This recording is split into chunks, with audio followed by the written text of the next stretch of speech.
Dans l'atelier de Jeanne Petit, le temps s'étire, se cherche et s'égrène sous ses mains. Récolte de matière, trouvailles de couleurs, collection d'objets glanés au gré de l'inspiration, l'univers poétique de Jeanne nous invite à prendre le temps de rêver. Bonjour, bienvenue à l'atelier. Si on vient chercher mon travail, c'est justement parce qu'on sait que je vais pouvoir donner quelque chose qu'on ne peut pas trouver dans le commerce.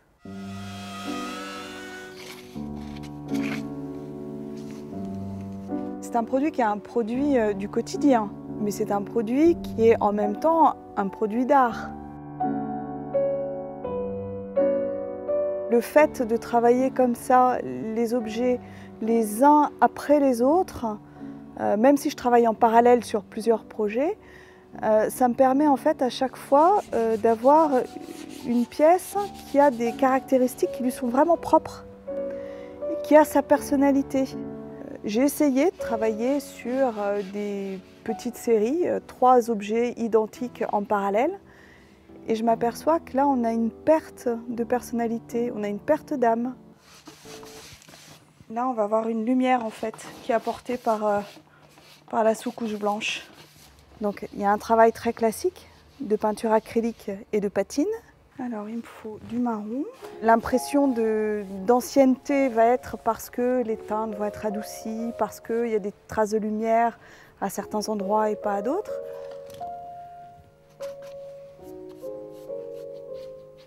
Et puis ensuite, la deuxième chose que j'utilise, c'est la peinture à l'argile.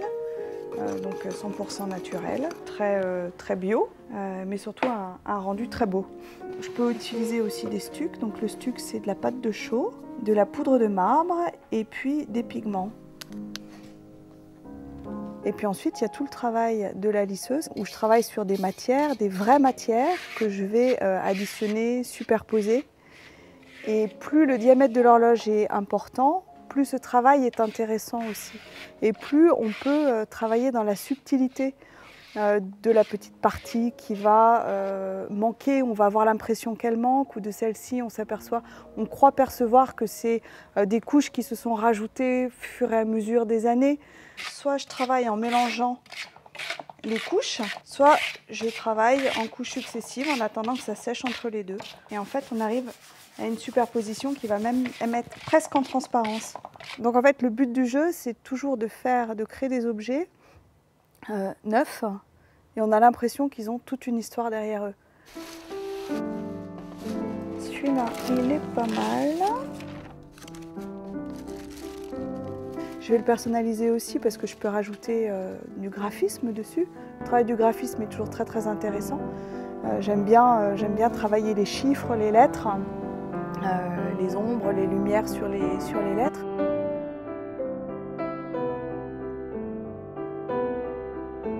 Je pense que comme ça, c'est pas mal.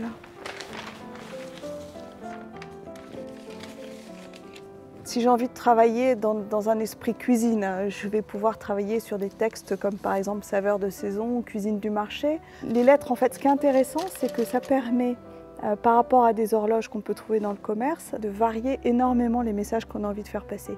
Et donc chacun peut avoir son message personnel. Je peux utiliser une technique de dessin, par exemple graver des plaques de linogravure. Je vais faire de la linogravure et utiliser ce procédé d'impression pour imprimer mon cadran déjà terminé. J'ai vraiment envie que chaque pièce ait son histoire. Alors cette histoire, soit je l'invente toute seule, de mon côté, soit c'est un travail que je réalise à la demande, auquel cas je travaille d'après photo d'un intérieur, d'une pièce dans laquelle l'horloge va rentrer. On peut faire le choix pour la future petite horloge bleue. Et puis je travaille en relation avec les gens qui me passent la commande, on discute énormément de la couleur, des chiffres, de l'endroit d'où va venir la lumière, voilà, de façon à ce que je puisse m'adapter le mieux possible. On peut arriver à faire préciser aux gens une tendance dans leur déco qu'ils n'ont pas, parfois même pas encore trouvé tout à fait. Ça leur donne des idées nouvelles aussi pour créer.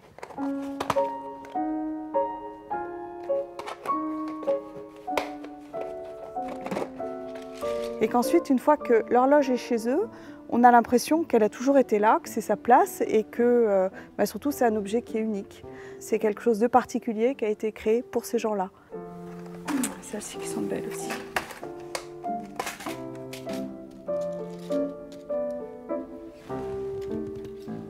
Mais un peu petite. Je pense que mon choix ce sera ça.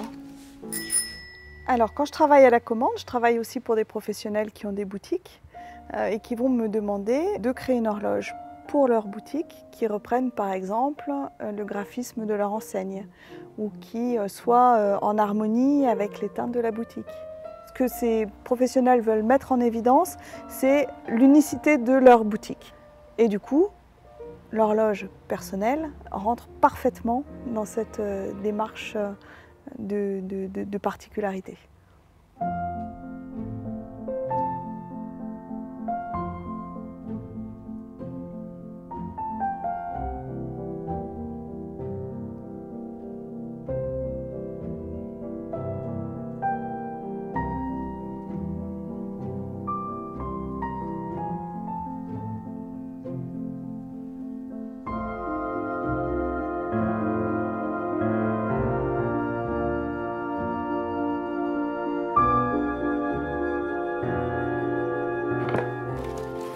Alors là, j'ai les axes courts,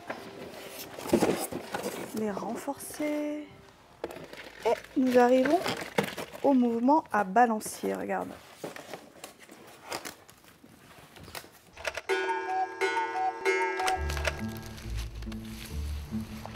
Le principe du kit, c'est proposer à un plus grand nombre un produit qui, à la base, est identique. Mais ensuite, à chacun de le personnaliser. À l'intérieur de la pochette, on a 2 cartons. J'ai créé des modèles. Il y a le thème du château fort et le thème du village. J'ai fait découper des planches de carton, un carton brut qui est à peindre, ou à colorier, ou à coller avec du tissu ou des papiers. Et chacun en fait peut s'approprier ce kit qui est suffisamment neutre pour que chacun puisse y mettre sa personnalité. Et bien chacun va se faire sa pièce unique. Alors ce kit s'adresse à des enfants à partir de 5 ans avec aide. À partir de 7-8 ans, un enfant peut se débrouiller tout seul. Ensuite, je travaille avec les mêmes mouvements qui sont mes mouvements d'horlogerie pour mes pièces uniques. Donc ils sont silencieux. Ça c'est très important parce que ces kits, pour moi au départ, je les ai conçus pour des enfants et pour mettre dans des chambres d'enfants. Les Tic Tac Clock ont leur blog et sur ce blog, je pose les réalisations des horloges des gens. Donc on voit des réalisations d'enfants, des réalisations d'adultes et on voit vraiment que toutes les techniques sont les bienvenues.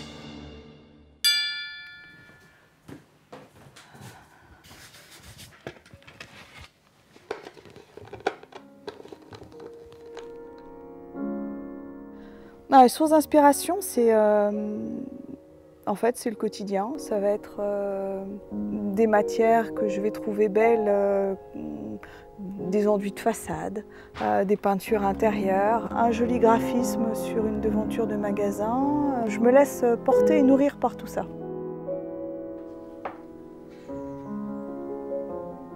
Quand une pièce sort de l'atelier, c'est parce que je suis vraiment persuadée qu'elle est terminée, que je ne peux rien rajouter d'autre. Et là, il est 4h15. Car un peu passé. Voilà, c'est une affaire qui tourne.